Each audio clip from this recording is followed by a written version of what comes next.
바울은 예수님을 만나서 사명을 받고 난 후에 그 사명을 행함에 있어서 수많은 어려움들과 싸우면서 사명을 행했습니다. 바울이 겪었던 그 수많은 어려움들 중에 가장 큰 어려움은 무엇이었을까요? 바울이 당했던 그 많은 어려움을 세 가지로 요약을 해보면은 아마 이렇게 될 겁니다. 첫 번째는 유대인들의 박해였습니다. 바울의 출신이 원래 뭐였죠? 율법주의자였죠. 바리새인이었죠. 바울은 율법주의자였던 바울이 만나고 이제 바울을 괴롭혔던 박해했던 유대인들의 입장에서 보면은 율법주의자였던 사람이 예수를 만나고 나서 율법을 부정하는 모습을 보면서 이제 이것은 그 율법주의자들의 입장인 거예요. 바울이 율법을 부정한다고 보는 것은. 그런 모습을 보면서 이 유대인들은 바울을 거짓 고소하기도 했고 또 때로는 물리적으로 바울에게 해를 가하기도 했습니다. 고린도후서 11장에 보면은 나중에 보겠지만 바울이 당한 물리적인 핍박들이 많이 기록이 되어 있어요. 그러니까 이 핍박은 그냥 뭐 말로 한다거나 이런 게 아니라 실제적인 핍박이 있었다라는 것입니다. 바울은 사역하는 내내 유대인들로부터 어려움을 당하면서 사역을 했습니다. 때로는 복음을 전하다가 유대인들의 핍박 때문에 도망치기도 했었고 매를 맞기도 했었죠. 그래서 큰 묶음으로 보면은 하나의 부류는 유대인들의 핍박이었습니다. 그리고 두 번째는 로마의 박해였습니다. 사실 바울이 사역을 처음 시작했을 때 로마는 바울을 박해하지 않았습니다. 바울은 로마의 시민권자이기도 했었고 초기 기독교에 대해서 로마는 크게 의식하지 않았거든요, 사실. 그러나 AD 64년경에 일어난 로마의 대화재로 인해서 로마는 기독교를 핍박했습니다. 당시의 로마 황제였던 네로는 기독교를 핍박했습니다. 그리고 그로 인해서 당시 교회 지도자였던 바울은 이때 로마로 인해서 순교를 당했죠. 베드로도 이때 순교를 당했고 로마도 순교를 당했습니다. 이게 두 번째 분류입니다. 그리고 세 번째는 교회로부터의 박해였습니다. 바울은 사역하는 내내 이 바울의 신분에 대해서 특히 바울의 사도권에 대한 논란을 겪으면서 사역을 했어요. 이 사도권에 대한 논란은 어디에서 나왔냐면 그것은 유대인들로부터 나온 것도 아니고 로마로부터 나온 것도 아니었습니다. 교회로부터 나온 것이었어요. 교회에서부터 나온 것이었습니다. 당시 사도로 인정받은 사람은 예수님의 12제자였습니다. 물론 가룟 유다 대신에 마띠아를 대신 세우기도 했지만 어쨌든 기본적으로 사도라 함은 예수님의 제자들, 그 중에서도 특히 예수님과 직접 사역을 같이 했었던 12제자들을 지칭하는 말이었습니다. 그런데 바울이 스스로 사도라고 칭하면서 사역을 했죠. 그렇기 때문에 교회는 바울의 사도권에 대해 지속적으로 시비를 걸었고 바울은 이 문제들에 대해서 적극적으로 변호를 했습니다. 그래서 바울 서신을 보면은 이방인들이 주로 이루어진 교회였던 데살로니가 교회를 향해서 보낸 편지, 그러니까 데살로니가 전후서를 제외하고 대부분 이 서신서에 보면은 어떻게 시작하냐면은 바울 자신이 하나님으로부터 선택받은 사도인 것, 이 사도직에 대한 것을 변호하는 것으로 시작을 해요.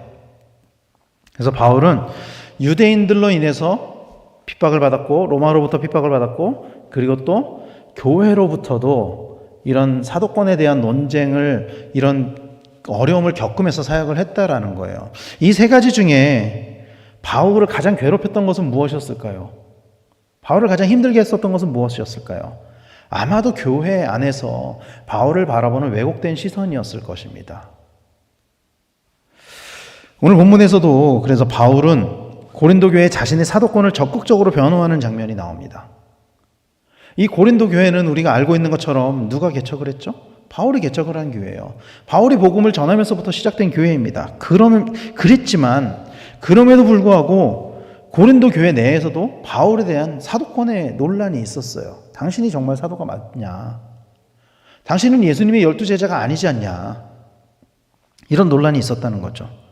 그리고 바울은 자신이 사도권에 대해서 이렇게 공격을 받는, 논란을 받는 이유를 오늘 본문을 보면 이렇게 진단을 하고 있어요. 2절 앞부분에 보면은 또한 우리를 육신에 따라 행하는 자로 여기는 자들에 대하여, 또 7절 앞부분에 보면 너희는 외모만 보는도다, 이렇게 말씀하고 있습니다. 바울의 사도권에 시비를 거는 사람들은 바울의 보여지는 모습을 가지고 시비를 걸었었던 것 같습니다. 아마도 바울은 말을 잘 못했던 걸로 추정을 해요. 많은 성서학자들이. 글을 쓰는 것에 비해서는. 글은 굉장히 잘 쓰는데 그것에 반해서 말은 좀 잘 못했었던 것 같다. 그렇게 많이 추정을 하거든요. 뭐 그런 것들로 인해서 혹은 또 바울의 육체의 가시 이런 것들로 인해서 바울에게 시비를 걸었었던 것 같아요. 뭐 예를 들면 이런 거죠. 당신이 사도라면 그럴 리가 없어. 당신이 정말 사도라면 하나님께서 왜 당신의 육체의 가시를 없애지 않겠어? 이런 편견인 거죠. 특히 2절 말씀에 육신에 따라 행하는 자로 여겼다는 것은 어떤 의미를 또한 내포하고 있냐면은 바울이 자신의 의로 사역하고 있다. 혹은 자신의 목적을 이루기 위해 사역을 도구화하고 있다. 이런 의미를 가지고 있는 거예요. 그러니까 당시 교회는 바울을 향해서 이렇게 공격을 했었다는 거예요. 당신 사역의 목적이 의심이 된다. 당신의 목적을 이루기 위해서 하는 것이 아니냐. 당신의 의로 하는 것이 아니냐. 그러나 바울은 이미 자신이 육체를 쫓지 않고 있다고 이미 고백을 했습니다. 고린도서 1장 17절 말씀에는 이렇게 계획할 때에 어찌 경솔히 하였으리요. 혹 계획하기를 육체에 따라 계획하여 예하면서 아니라 하는 일이 내게 있겠느냐. 바울은 이미 이렇게 고백을 했어요. 육체에 따라서 혹은 아니오라고 하는 일이 나한테 있겠느냐. 그렇지 않다. 바울의 사역의 주체는 바울이 아니었습니다. 바울의 사역의 주체는 예수님이었습니다. 처음 바울을 부르시고 선택하신 이도 예수님이었고, 그리고 기억하시겠지만 예수님은 바울을 선택할 때 바울을 선택한 이유를 뭐라고 말씀하고 있냐면은 유대인과 이방인에게 복음을 전하게 하기 위함이라고 말씀하셨어요. 아나니아에게 그렇게 말씀하셨죠. 그래서 바울은 오늘 본문에서 자신이 육체에 따라 행하는 것이 아니라 그리스도에게 복종하는 사역을 하고 있다는 것을 4절과 5절 말씀에서 말씀하고 있는 것입니다. 바울은 사도로서의 역할을 충실하게 감당하고 있었던 것이죠. 사도권 논란이 있었음에도 불구하고. 바울은 사역 내내 사도권에 대한 논란이 있었습니다. 그러나 바울은 그럼에도 불구하고 예수님이 자신을 선택하여 보내신 것에 대해서 자부심을 가지고 있었어요. 이 사도는 어떤 뜻을 가지고 있냐면은 보내심을 받은 자라는 뜻을 가지고 있습니다. 보내심을 받은 자. 바울은 자신을 부르시고 보내신 그 예수님께서 명령하신 그 목적들, 사명들을 충실하게 이행했습니다. 그 과정에서 때로는 핍박을 당하고 방해를 받았었죠. 그러나 바울은 그런 것들에 개의치 않고 자신에게 맡겨진 사명을 충실하게 이행했습니다. 바울은 자신의 사도권에 시비를 거는 자들에게 담대하게 자신에게 영적인 권위가 있다는 것을 오늘 본문에서 담대하게 선포를 해요. 8절 말씀에 보면은 주께서 주신 권세는 이라고 말씀하면서 자신에게 하나님께서 권세를 주셨다는 것을 말씀하고 있고, 그러면서 그 목적을 너희를 무너뜨리려고 하신 것이 아니요 세우려고 하신 것이니 내가 이에 대하여 지나치게 자랑하여도 부끄럽지 아니하리라 라고 말씀하고 있습니다. 이 권세에 대한 자부심을 가지고 있는 거예요. 그리고 바울은 자신에게 주님께서 주신 그 영적인 권세가 있다고 선포하면서 그 권세를 주신 이유를 교회를 세우려고 함이라고 말씀하고 있습니다. 그러니까 바울은 자신에게 주어진 그 영적 권위를 이용해서 자신을 공격하는 고린도 교회 성도들을 끌어내리려고 한 것이 아니라, 그것에 사용한 것이 아니라 오히려 그들을 양육하고 그들을 세우기 위해 사용했다라는 거예요. 교회에서 내부적으로 사도권에 대해서 지속적으로 문제 제기를 하고 시비를 걸었음에도 불구하고 바울은 하나님이 자신에게 주신 그 영적 권세를 가지고 그들을 양육하는 데 힘썼다라는 거예요. 이것이 사도로서 바울이 가지고 있었던 자부심, 자랑이었다라는 것입니다. 사랑하는 성도 여러분, 하나님은 우리도 당신의 사도로 부르셨습니다. 믿으십니까? 하나님께서는 우리도 사도로 부르셨어요. 우리를 선택하시며 우리를 통해 하나님의 사명을 이루시기를 원하십니다. 그리고 그 목적은 그리스도의 몸된 교회 공동체를 세우기 위함입니다. 우리에게 영적 권세를 주신 것은 서로를 서로 자기가 높다고 우기면서 서로를 끌어내리고 낮추려는 것이 아니라, 서로를 공격하려고 영적 권세를 주신 것이 아니라 서로를 세워주며 양육하게 하기 위해서, 그래서 교회를 세우기 위해서 그 영적 권세를 주셨다라는 것, 그 목적을 위해서 우리를 선택하시고 우리에게 사명을 주셨다는 것을 믿으시길 바랍니다. 이것을 이루어가는 과정에서 때로는 내 뜻과 다름으로 인해서 기분이 상하기도 하고 모욕을 당할 때도 있을지도 몰라요. 어쩌면은. 그러나 바울은 그런 상황 속에서도 교회를 세우기 위해서 노력했다라는 것을 우리는 기억해야만 합니다.